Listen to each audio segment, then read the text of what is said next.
Por que não consigo cumprir as resoluções de ano novo? Esta é a pergunta que nos foi colocada na nossa rubrica Perguntas que Ecoam.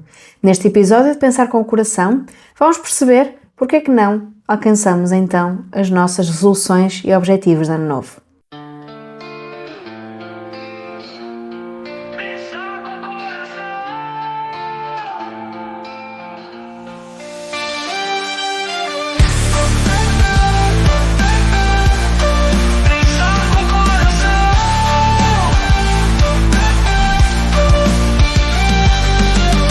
Bem-vindo e bem-vinda ao podcast Pensar com o Coração.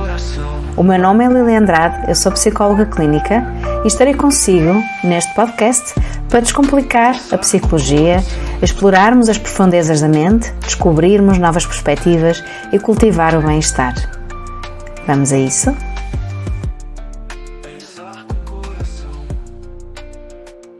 A pergunta de hoje é simples. Por que é que eu não consigo cumprir as resoluções de ano novo? Nós começamos com boas intenções, não é? Motivados, esperançados, com objetivos, mas depois algumas semanas a seguir nós estamos mergulhados em frustração, em culpa, desânimo. Então, neste episódio nós vamos olhar para isso, não é? O que é que nos dificulta nós alcançarmos estas resoluções? E vamos ver também como uma nova forma de alcançarmos então aqui algo para nós de uma forma mais compassiva, mais estratégica e mais alinhada connosco. Em primeiro lugar, vamos começar por normalizar aquilo que é essencial. A maioria das resoluções de ano novo não são cumpridas.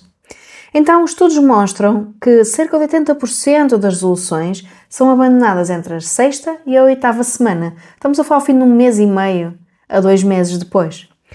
Ou seja, as suas metas ficaram para trás em fevereiro. E está longe de estar sozinho, não é? Quantos de nós não criamos aqui resoluções que depois não conseguimos alcançar? Só que isso não é sinal de preguiça nem de falta de força de vontade. É sinal que temos aqui um modelo que não funciona para nós, está desajustado. Então, durante décadas nós associamos a mudança à força, à disciplina, ao sacrifício. Mas a psicologia comportamental demonstra que mudar é menos sobre esforço bruto, é mais sobre contexto, alinhamento interno e relação connosco próprios. Então, por que mudar é difícil? Não é? Mudar não é um ato isolado, ele é um processo que acontece. Se nós olharmos para o modelo transteórico da mudança, existem várias etapas naturais e previsíveis no caminho da transformação. Primeiro, a pré-contemplação, não é? Desta mudança, a contemplação, a preparação, a ação, a manutenção e, por vezes, um relapse, uma recaída. O que é que acontece com muitas resoluções? Nós saltamos etapas, queremos começar logo pela ação, ignorando as etapas antes. Então, algumas resoluções falham porque nascem do entusiasmo e não da consciência. Outras ignoram hábitos enraizados ou estados emocionais subjacentes e que estão instáveis. E outros partem de uma versão idealizada que nós queríamos ser. Então, um exemplo real, e que já o tive também, eu vou acordar todos os dias às 6 da manhã. Mas será que a rotina, a nossa rotina, o nosso corpo e a nossa energia sustentam isto?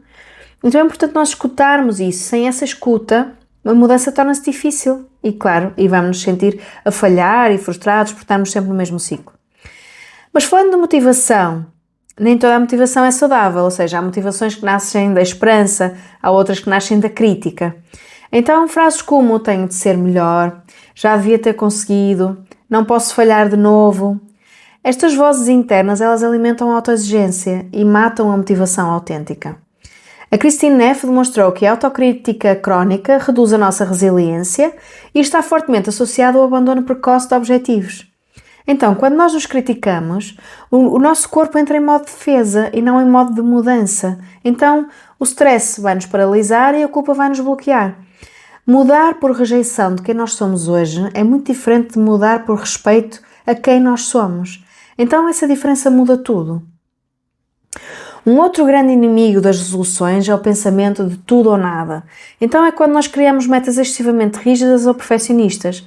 Como? Eu nunca mais vou comer açúcar. Vou treinar todos os dias.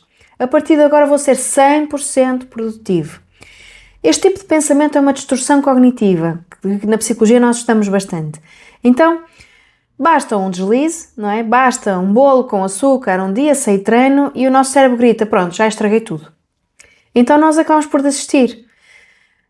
E vamos olhar quantas vezes, não é, falhamos uma sessão de exercício físico ou um dos nossos objetivos e pensamos, ok, sou incapaz, não adianta tentar, já tentei tudo, não vale a pena. Só que também precisamos de perceber que falhar um dia, que não cumprir um dia, não tem que boicotar o caminho. Portanto, é apenas uma parte natural do processo. Nós precisamos é de ir caminhando e ir sendo gentis nesse caminho. Uma outra parte mais invisível neste processo é a autossabotagem. E muitas pessoas pensam que esta autossabotagem é um sinal de fraqueza, é preguiça, mas é um mecanismo de proteção. Porque o que é que está por detrás desta autossabotagem?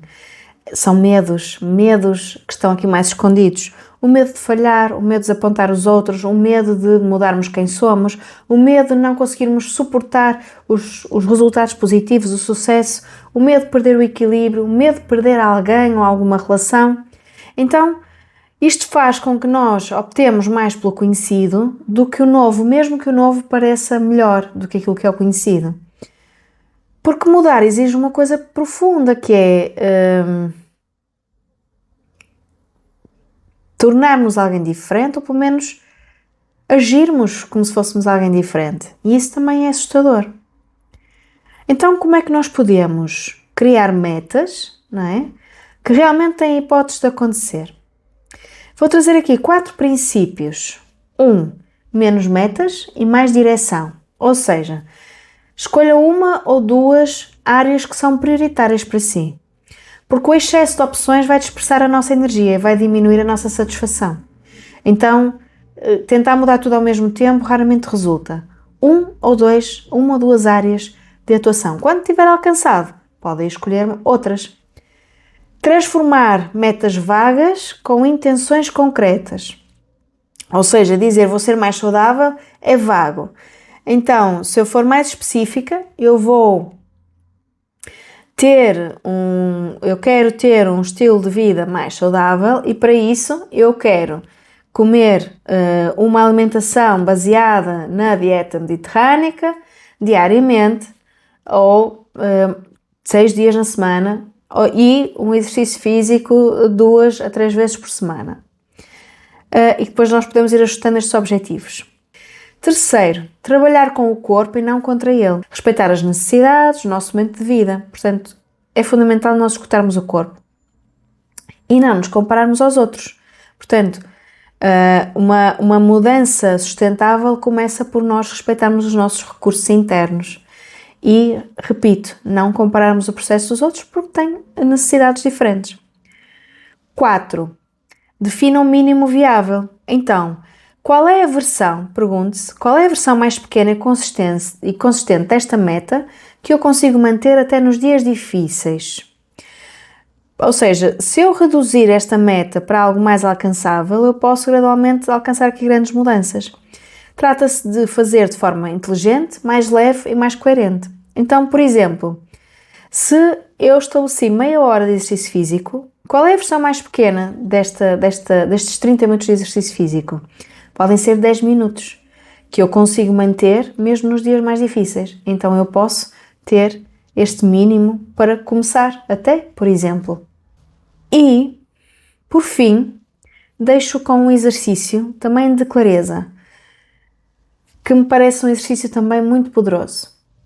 Pense numa resolução que fez no ano passado, mas que não conseguiu cumprir. E responda com honestidade. Esta meta nasceu do cuidado ou da crítica?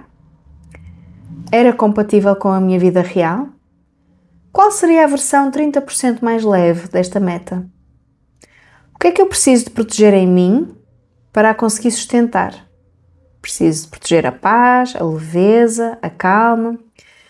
Este é um exercício de consciência, não é um exercício para ativar a culpa, ok? Mudar não é fazer melhor para os outros verem, é sobre fazer o melhor para si, não é? Temos falado disto muitas vezes. Em relação a esta meta, pode depois, se ela nasceu do cuidado, não é? Se ela era compatível, se eu consigo trazer uma versão mais leve, eu posso fazer estes ajustes. Se ela nasceu da crítica, será que esta meta me serve? Será que eu posso ajustar esta meta? Portanto, este é o exercício de reflexão que eu lhe trago para este começo de ano. Mas também uma mensagem compassiva. Porque todos nós falhamos resoluções de ano novo, eu inclusive. Toda a gente. Então, isto não nos define quem nós somos. Apenas revela que nós usamos ferramentas desajustadas, não é? Se calhar fizemos um pouco aquilo que toda a gente fazia. E pode ser revisto, pode ser transformado. Não precisa de começar em janeiro, apenas precisa de começar com honestidade e alinhado. Espero que tenha feito sentido. Aguardo o seu comentário, reflexão, pergunta ou partilha aqui nos comentários e quero reforçar que pode deixar também a sua pergunta ao nosso podcast. Pode, para as perguntas que ecoam, pode mandar um e-mail para a Mente Positiva, pode responder ao questionário que eu deixo na newsletter, pode também mandar mensagem através das redes sociais e, portanto, iremos acolher essas perguntas, continuar e contamos consigo. Vemo-nos no próximo episódio e até lá, pense com o coração.